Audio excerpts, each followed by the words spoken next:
Hello दोस्तों, स्वागत है आप सभी का आपके अपने यूट्यूब चैनल मैथ्स बाय सूरज कुशवाहा में। दोस्तों आज की इस वीडियो में हम डिस्काउंट यानी कि बट्टा के बारे में इस वीडियो में पढ़ेंगे। यानी कि डिस्काउंट से संबंधित हम उन्हीं सवालों को करेंगे जो आपकी परीक्षा की दृष्टि से मोस्ट इम्पोर्टेंट सवाल हैं। दोस्तों वह जमाना गया जिस जमाने में डिस्काउंट से बहुत ही ईजी प्रश्न पूछे जाते थे।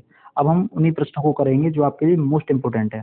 तो चलिए वीडियो स्टार्ट करते हैं। दोस्तों हम सवालों को सेकंडों में करेंगे, यानी कि शॉर्ट ट्रिक के माध्यम से सवालों को करेंगे। तो देखो पहला सवाल है आपका, दो समान क्रमागत छूट 36% के बराबर है तो प्रत्येक छूट की दर क्या होगी।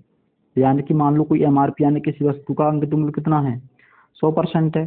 किसी वस्तु का अंकित मूल्य कितना मान लो, 100% मान लो, और 100% है तो एकल छूट 36% के बराबर है। यानी कि 36% की छूट दी गई तो कितने में वस्तु बेची गई, 100 में से 36 घटाएंगे तो कितने में बेची गई, वही वस्तु 64% में बेची गई। तो ये बोल रहा है दो समान क्रमागत छूट, दो बोल रहा है तो एकल छूट के बराबर, तो हम क्या कर देंगे, दोनों का वर्गमूल ले देंगे दोनों का। 100 का वर्गमूल कितना होता है, 10 होता है, और 64 का वर्गमूल कितना होता है, 8। यानी कि इनका अनुपात कितना हो गया, यानी कि कोई वस्तु 10 की वस्तु 8 में बिकेगी तो कितने का डिस्काउंट दिया गया, 2 का। 2 का डिस्काउंट कितने पर दिया गया, ये दिया गया 10 पर।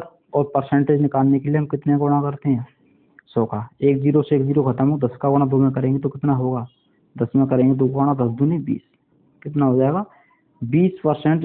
यानी कि इसकी दर होगी। ऑप्शन का सी करेक्ट हो जाएगा। अगले प्रश्न पर चलते हैं। अगला प्रश्न है,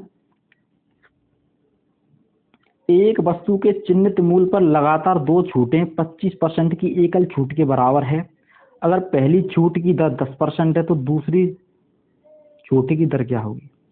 यानी कि कोई वस्तु है जिसमें आपकी पहली छूट और दूसरी छूट, इन दोनों की छूट की दर कितनी दे रखी है। एक वस्तु के चिन्हित मूल्य पर लगातार दो छूटें 25% की एकल छूट के बराबर है। तो 25% की फ्रैक्शन वैल्यू कितनी होती है, 25 फ्रैक्शन के होती है 1/4। यानी कि पहले इन दोनों की छूटों को मिलाकर जो वैल्यू बचती है, यानी कि कोई वस्तु पहले 4 में बेची गई थी, उस पर 1 का डिस्काउंट देके कितने में बेची गई, वही वस्तु 3 में बेची गई। अब बोल रहा है अगर पहली छूट कितनी है, 10%। पहली छूट कितनी, 10% की फ्रैक्शन वैल्यू कितनी होती है, 1/10। यानी कि पहली छूट 10 रुपए में कोई वस्तु बेची गई और 1 की डिस्काउंट दिया गया तो कितने में बेची गई होगी, 9 की। तो ये पूछ रहा है दूसरी छूट कितनी होगी। तो हमें से दूसरी छूट के निकालना, तो हम क्या करेंगे, आपको पता होगा इसका गुणा कर देंगे 4 × 9, 4 × 9 हो गया। इसी प्रकार इसका और इसका गुणा कर देंगे, 10 × कितना हो जाएगा 3, 10 × 3 हो गया। तो इनका जो गुणा करेंगे कितना आएगा, यहाँ पे 3 से काटेंगे 9 को, 3 बार में कट जाएगा, 3 चौका 12, और यहाँ पे कितना आ जाएगा 10। यानी कि कोई वस्तु 10 रुपए की वस्तु कितने में बेची गई, 12 रुपए की वस्तु 10 रुपए में बेची गई तो कितने का डिस्काउंट दिया गया, 2 का। 2 का डिस्काउंट 12 पर दिया गया, परसेंट निकालने के लिए कितने का गुणा करते हैं, 100 का। 2 से काटेंगे 6 बार में, तो ये हो जाएगा 6 × 6, 6 × 6 और 4 छनक 36, छनक 36 छनक 36, यानी कि 16.66। ऑप्शन इसका कौन सा हो जाएगा, ऑप्शन इसका ए करेक्ट हो जाएगा। अगला सवाल है, 20% और 12% की लगातार छूट के बाद एक वस्तु 528 रुपए में बेची गई वस्तु का चिन्हित मूल्य ज्ञात कीजिए। यानी कि 20% और 12% की अगर छूट निकालेंगे तो यानी कि इसका फॉर्मूला होता है a + b - के × b/100। तो 20 और 12 को जोड़ेंगे तो कितना हो जाएगा, 32 हो जाएगा। और 32 और 12 दूनी 24, 240 में 100 का भाग देंगे तो 2.4, 32 में से 2.4 गया तो ये बचा आपका 29.6%। इतने की छूट दी गई तो वस्तु कितने बेची गई, 528 रुपए में बेची गई। 528 में यानी कि 100 में से हम 29.6 घटाएंगे तो ये बचेगा 17.4। और हमें चिन्हित वस्तु का मूल्य निकालना, यानी कि 100 का मान निकालना है। तो एक दशमलव उठाएंगे तो यहाँ पे 0 बढ़ जाएगी। इसको 11 से काटेंगे, 11 चौक 44, 8 बचे 11 × 8 = 88। इसको काटेंगे 11 से 11 चौको 11 से 66, 11 चौक 44 × 1000। 8 से काटेंगे 8 से 48, 8 × 2 = 64, 2 से काटेंगे 3 बार में, और 2 से काटेंगे 4 बार में, 4 से काटेंगे 1000 को कितनी बार में, 250। 250 का हम 3 में गुणा करेंगे तो 750, यानी कि उस वस्तु का चिन्हित मूल्य कितना था, 750। इसका क्या हो जाएगा, ऑप्शन इसका सी करेक्ट हो जाएगा।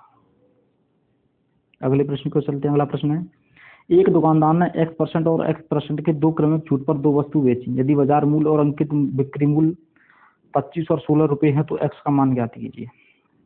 यानी कि बिक्री मूल्य यानी कि बाजार मूल्य यानी कि MRP मार्केट प्राइस और सेलिंग प्राइस। उसने वस्तु 25 मार्केट प्राइस 16 का 25 था, उसने कितनी बेच दी, वस्तु 16 में।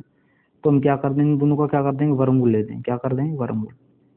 इसका वर्गमूल हो जाएगा 5, 25 का 5 और 16 का हो जाएगा 4। यानी कि 4 की बस 5 की वस्तु 4 में बेची गई, कितने का डिस्काउंट दिया गया है, 1 का डिस्काउंट 5 पे दिया गया, और परसेंट निकालने के लिए 100 का गुणा करते हैं, 5 का भाग देंगे 100 में 20%, यानी कि 20% का डिस्काउंट दिया गया। ऑप्शन इसका क्या हो जाएगा, 20%, एक्स का मान हो जाएगा।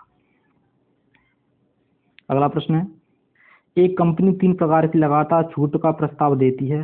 पहली छूट है 25% और 15%, दूसरी छूट है 30% और 10%, और तीसरी है 35% और 5%। कौन सा प्रस्ताव उपभोक्ता के लिए सबसे अच्छा है। देखो वस्तु, अगर कोई कंपनी किसी ग्राहक को छूट दे तो कौन सा डिस्काउंट सबसे अच्छा होगा, हमारे लिए वही तो अच्छा होगा जिसमें छूट ज़्यादा दी जाए।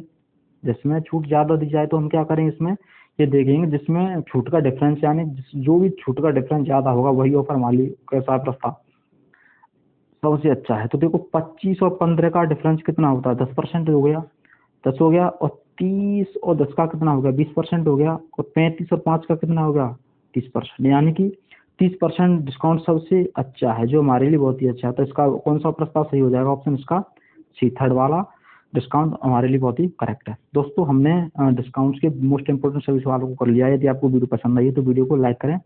मिलते हैं अगले नए टॉपिक के साथ वीडियो में। जब तक के लिए जय हिंद, जय भारत।